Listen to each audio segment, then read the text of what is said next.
Hello student, कैसे हैं आप लोग। आई होप सब अच्छे होंगे। तो बच्चों चलिए आज के सेशन में करेंगे क्वेश्चन नंबर 3 और 4। तो समझते हैं क्वेश्चन क्या कहता है। देखिए कह रहा है कि curve surface area of a cone is 308 यानी 308 centimetre square and it's slant height is 14 centimetre. Find radius of the base. तो देखिए आप जानते हैं कि अगर आपको टोटल सरफेस एरिया निकालना है तो उसके लिए आपको क्या क्या चाहिए, रेडियस चाहिए और आपको स्लैंट हाइट चाहिए। बट आपको रेडियस तो गिवन नहीं है, स्लैंट हाइट गिवन है। तो रेडियस फाइंड करने के लिए आपको एक इन्फॉर्मेशन दिया हुआ है, वो है कि कर्व सरफेस एरिया आपको गिवन है। तो आप जानते हैं कि कर्व सरफेस एरिया का फॉर्मूला क्या होता है। तो हम लिख लेंगे कि गिवन क्या है कि CSA curve surface area of cone कितना गिवन है, 30 यानी 308 सेंटीमीटर स्क्वायर। बट बच्चों यहाँ पे कर्व सरफेस एरिया का जो फॉर्मूला होता है वो क्या होता है, वो होता है आपका πr/l। यानी कि आपका πr/l का वैल्यू कितना दिया हुआ है, 308। तो पाई का वैल्यू क्या होता है, 22/7। r कितना होता है नहीं मालूम, फाइंड करना है। और l आपको गिवन है 14। ठीक है, तो इसकी वैल्यू हो गई आपकी 308। तो यहाँ से आप क्या कर सकते हैं कि जो r फाइंड करना है तो हम यहाँ पे 7 2 जा हो गया और 2 22 जा 44 हो गया। तो 44 r अगर आपको 308 यानी 308 के इक्वल है तो r इक्वल टू क्या हो जाएगा, 308 डिवाइड बाय 44। यहाँ पे हम क्या कर सकते हैं, 4 से काट सकते हैं। तो 4 11 जा और 4 7 जा 4 28 2 8 4 7 जा 28। अब देखिए 11 से जब अब इसे काटेंगे तो क्या हो जाएगा, 11 7 जा। तो यहाँ पे आपकी वैल्यू हो गई 7 सेंटीमीटर, आपका रेडियस आ गया। तो फर्स्ट का तो आंसर आपको मिल गया। लेकिन जब आपको सेकेंड का आंसर फाइंड करना है तो सेकेंड के लिए आपको क्या चाहिए, रेडियस चाहिए और स्लैंट हाइट चाहिए। तो आपका स्लैंट हाइट तो गिवन था, रेडियस भी आपने फाइंड कर ली। तो फाइंड निकाल दीजिए, फाइंड कर लीजिए एरिया क्या होगा।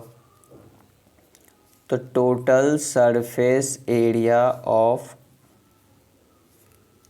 कॉन का फॉर्मूला क्या होता है, तो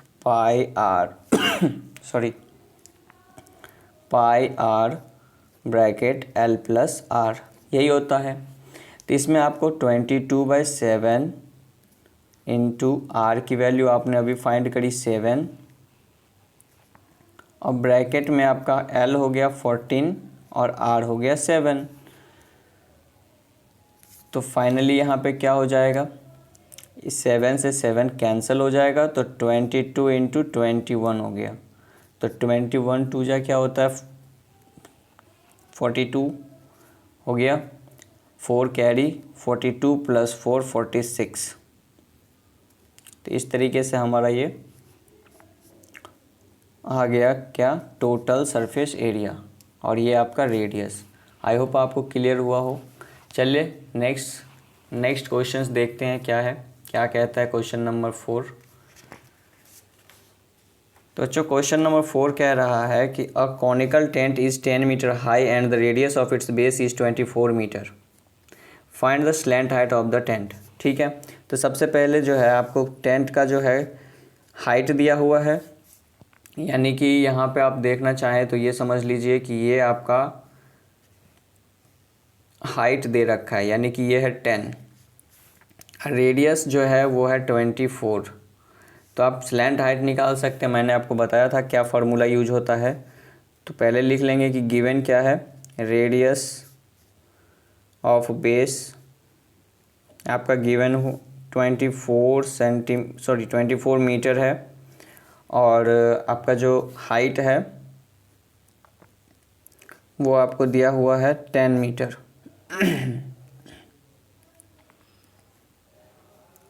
वो आपको दिया हुआ है 10 मीटर। ठीक है, तो स्लैंट हाइट यानी कि L जो है वो कैसे फाइंड होगा, यहाँ पे भी कह रहा है पहला question find the slant height. तो स्लैंट हाइट क्या होगा, स्लैंट हाइट निकालने के लिए हम क्या करेंगे कि √h² + r² कर देंगे, जैसा कि आप जानते हैं पाइथागोरस थ्योरम अप्लाई हो जाता है यहाँ पे, तो h² प्लस r², ठीक है। तो फाइनली ये हो जाएगा 100 प्लस ये हो गया हमारा 24 का स्क्वायर होगा 576, तो ये हो गया हमारा कितना 676, जो कि 26 का स्क्वायर होता है, तो ये हो जाएगा 26 मीटर।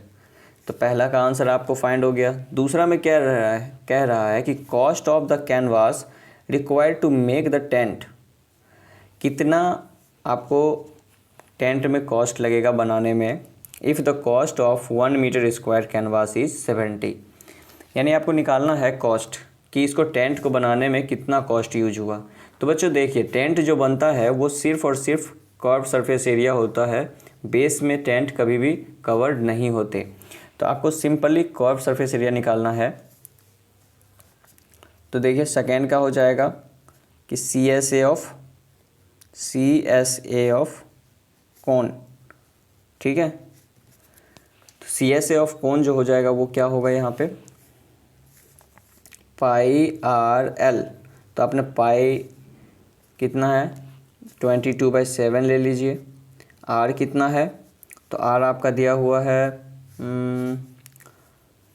24 और L आपका दे दिया 26, जो कि अभी आपने फाइंड करे। तो इन सब का मल्टीप्लिकेशन कर लेते हैं। तो 22 4 जा 88 एंड 22 2 जा 44 प्लस 8 52। तो ये 26 से मल्टीप्लाई कर दीजिए और 7 से डिवाइड कर दीजिए। तो क्या हो जाएगा 6 8 जा 48 6 8 जा 48 एंड 6 2 जा 12 प्लस 16 28 प्लस 4 32 6 5 जा 30 प्लस 4 34 प्लस 3 37। तो ये हो गया 37 3 2 5 जा 10 प्लस 3 13। तो ये हमारा आ गया इतना मीटर स्क्वायर। अब बच्चों यहाँ पे क्या है कि आप देख पा रहे हैं कि ये जो है हमें एरिया आ गया, लेकिन ये जो है सो फ्रैक्शन में है। कोई बात नहीं, हम जानते हैं कि हमें 70 से मल्टीप्लाई करना है तो वो आपस में कट जाएगा। तो आप जब कॉस्ट निकालेंगे तो कॉस्ट क्या होगा, cost of canvas equal to हो गया आपका, या फिर हाँ टोटल कॉस्ट लिख दीजिए। टोटल कॉस्ट कितना यूज हुआ, तो टोटल कॉस्ट ऑफ कैनवास हो जाएगा जो भी आपका एरिया आया हुआ है, क्योंकि 1 मीटर स्क्वायर का कॉस्ट अगर 70 है तो जो भी आपका एरिया है उसको आप क्या करिए 70 से मल्टीप्लाई कर दीजिए। तो ये आ जाएगा कितना, ये 7 से 70 10 जा, तो फाइनली जो भी है उसमें 10 पुट कर देंगे। ओके, तो ये आपका कॉस्ट हो गया। तो आई होप आपको क्लियर हुआ होगा।